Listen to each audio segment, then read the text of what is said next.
trabajar hoy vamos a trabajar Código de Ética Empresarial.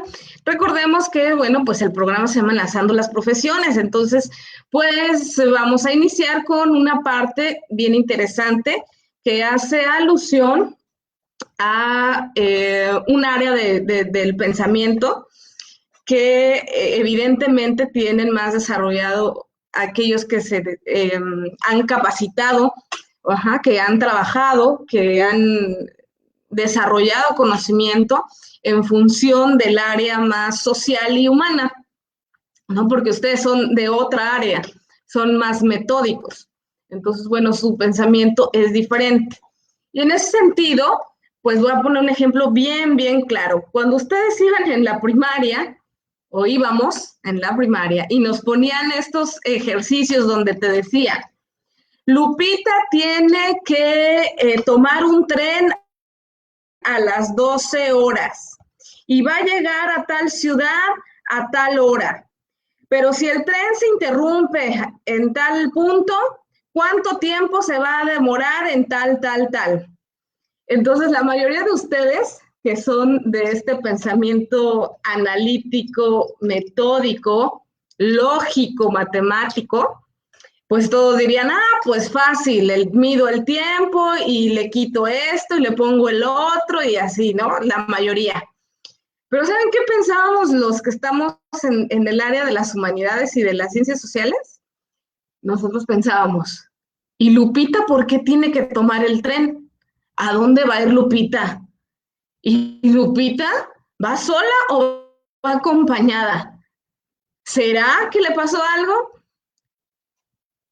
¿Y la Lupita? Y entonces, ese tipo de cuestionamientos son los cuestionamientos que nos hacemos los que trabajamos en estas áreas. Y vean qué chistoso es, porque ustedes rápidamente dicen, bueno, pues hacemos el cálculo y la distancia y el tiempo y nosotros, exacto, Sergio, ¿qué le pasa a Lupita? Pues no sé, no sé qué le pasa. Ese sería nuestro primer pensamiento y hasta sonó canción, ¿no? Por ahí había una que decía así, ¿no? ¿Qué le pasa a Lupita? Maestro Chamblate, a ver si se acuerda.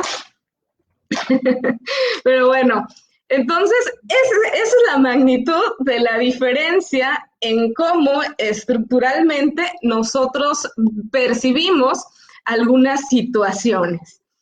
Y de ahí, bueno, pues que nuestras habilidades se desarrollan de manera diferente, hablando en relación a los perfiles. Bueno, ¿qué vamos a contestar el día de hoy? Bueno, vamos a hablar del código de ética, pero si bien es cierto, pues la ética propiamente, si yo lo defino como el diccionario, me va a decir, bueno, pues es una rama de la filosofía que estudia el comportamiento humano y la relación con la moral dentro de tal. Pero no se trata de eso solamente, porque eso, bueno, lo pueden investigar en un diccionario y no tendría ningún problema. Vamos a hablar de algunas cuestiones sociales que se replican dentro de las organizaciones y si funciona de manera social, de manera organizacional también tendría que funcionar. Entonces de ahí vamos a encontrar un sentido de por qué hablar de la ética dentro de una empresa es importante. Precisamente en esta semana estuve leyendo esta parte del decálogo ético de los contadores, por azares del destino, lo leí, muy interesante, muy atinado en los aspectos que yo pude observar, referente a su profesión, claro, y probablemente si leyera el de los médicos o el de las otras áreas, también tendría muchos elementos bien interesantes, pero todos coinciden en que la ética debe sobreabundar en función de los intereses particulares. Entonces, la ética a nivel organizacional también va así. Entonces, debe sobreabundar elementos que rijan el comportamiento humano dentro de estas organizaciones y que vayan más allá de los intereses personales de los individuos. Sin embargo, las empresas las hacemos nosotros, porque nosotros somos los que estamos dentro de esas organizaciones, dentro de esas empresas. Entonces, bueno, para comenzar el día de hoy, ya sin más preámbulos y chistoretes, Vamos a contestar el siguiente cuestionamiento. ¿Qué es un ser social? ¿A alguien se le viene algo a la mente? Cuando alguien te pregunta, ¿qué es un ser social? No es pregunta matemática, sí es analítica, pero no matemática. ¿Qué es un ser social? ¿Qué se les ocurre que podrían mencionar? Si llega un niño y te dice, ¿qué es un ser social? ¿Qué le contestaríamos?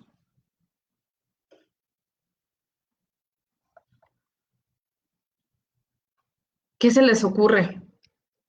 A ver quién anda por ahí.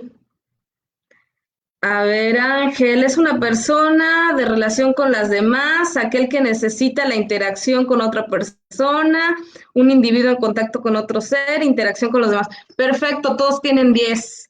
Muy bien, aquí la respuesta, bueno, más concreta es una necesidad de la interacción con otra persona. Bueno, un ser social es un individuo que es capaz de vivir en colectividad. Y vivimos en colectividad porque tenemos una necesidad, como bien lo señala Sergio. Claro que tenemos una necesidad. ¿De qué? Pues de interactuar con otros individuos o con otros seres semejantes a nosotros. Me pueden decir, no, pero podemos interactuar con los animales.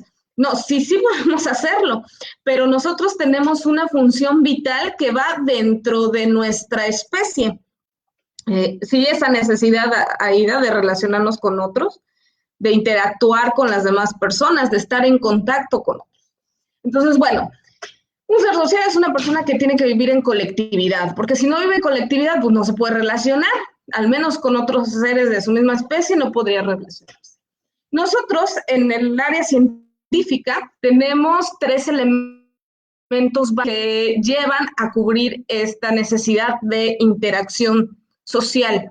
El primero, pues indiscutiblemente, es por la reproducción. No podemos reproducirnos por sí solos, ¿no? ¿Verdad? Necesitamos de otro individuo, ¿no? De un sujeto o de una sujeta con la cual podamos reproducir nuestra especie, como muchas otras especies. El segundo elemento por el cual necesitamos vivir en colectividad es por preservación de la especie o por protección de la especie. ¿Qué significa? Que en algún momento, de hecho, creo que ya se los había platicado, que nosotros en realidad, si lo vemos desde el aspecto biológico, pues no tenemos nada sobresaliente a comparación de los animales. No tenemos ni la mejor vista, ni corremos muy rápido, ni podemos ver en la oscuridad como los animales, ni podemos volar, no podemos respirar bajo el agua, etcétera. Una serie de cosas que no podemos hacer. Y entonces, literalmente, pues, como no podemos hacer eso, nos volvemos una especie vulnerable ante las otras especies de animales. De hecho, un mosquito así de pequeñito, así chiquitito, que aparentemente para nosotros es insignificante, bueno, pues ese mosquito te pica y ya te mandó 15 días al hospital. Y aparentemente para ti es insignificante.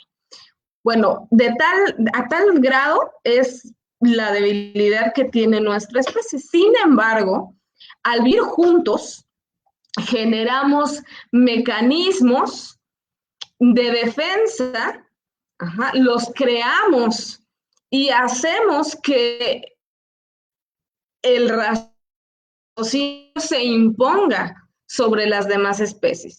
No voy a entrar en detalles malo, el punto es que sí, nos posicionamos sobre las demás especies por el raciocinio y por la colectividad, ¿no? Porque a lo mejor puedo idear la forma de matar un animal, pero sola no lo puedo hacer, necesito a otros, ¿no? Que literalmente se agrupen conmigo y podamos hacer eso.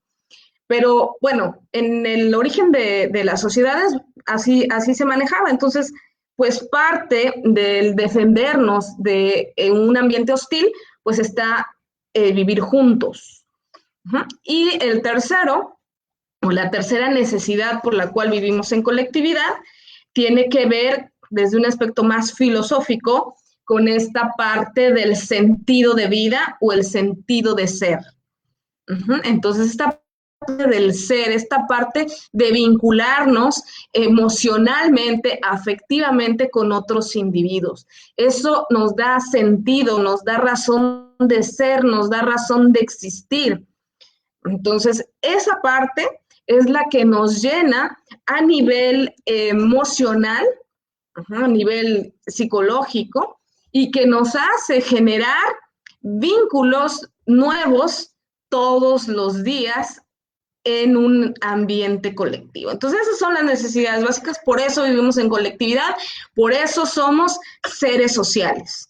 Pero bueno, me pueden decir, desde el aspecto social, bueno, agarro y vivo en colectividad, pero pues imagínate que tú agarras una especie, la metes a un corral y ahí la dejas solita.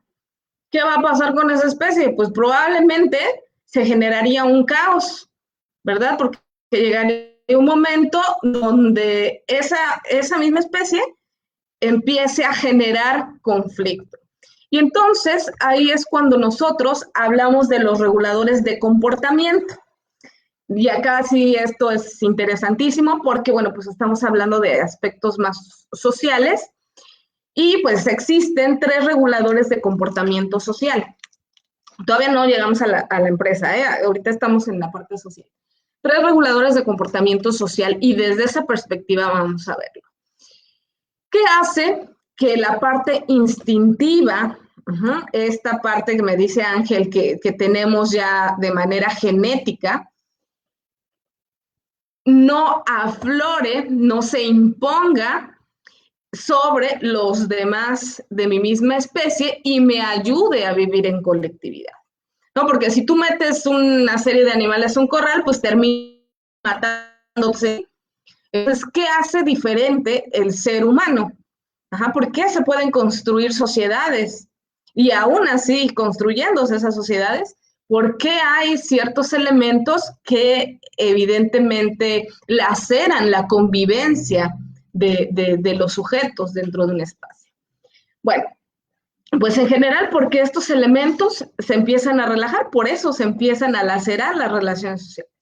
Entonces, para que nosotros podamos vivir juntos, necesitamos estas 3 cosas. La mayoría de ustedes identifica inmediatamente las leyes, ¿no? Algunos otros las normas, aunque lo ven de una manera mucho más técnica, existen por una razón y su referente sí es un referente social. Y bueno, no podemos olvidar la cultura. ¿Por qué regulan el comportamiento? ¿O para qué se regula? Pues se regula para que nosotros no terminemos matándonos entre sí. Y aún así sucede. Pero bueno, en general, para que los seres humanos podamos vivir juntos.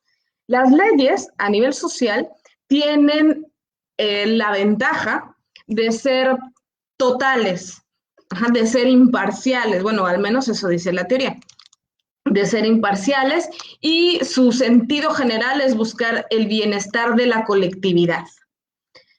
Si ese bienestar de la colectividad se transgrede, entonces pues recibes un castigo, y esto deberá de estar estipulado y legitimado por una instancia en la cual nosotros hemos decidido delegar poder.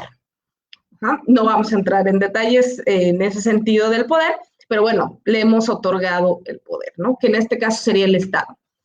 Entonces, bueno, estas leyes se diseñan literalmente para que podamos vivir juntos, y si alguien transgrede eso, bueno, recibirá un castigo. Eso dice la teoría, que la vida real en muchos de los países latinoamericanos, pues a lo mejor hay un poco de distancia entre la teoría y la realidad. Pero bueno, ese es su sentido natural. La parte de las normas a nivel social se trabaja por grupo, es decir, ustedes me pueden hablar de muchas normas que probablemente conozcan, pero a nivel social en realidad funcionan para dar identidad y directriz a un grupo en particular. Si nosotros hablamos de una sociedad muy grande, hablamos de un número incuantificable, y para estudiar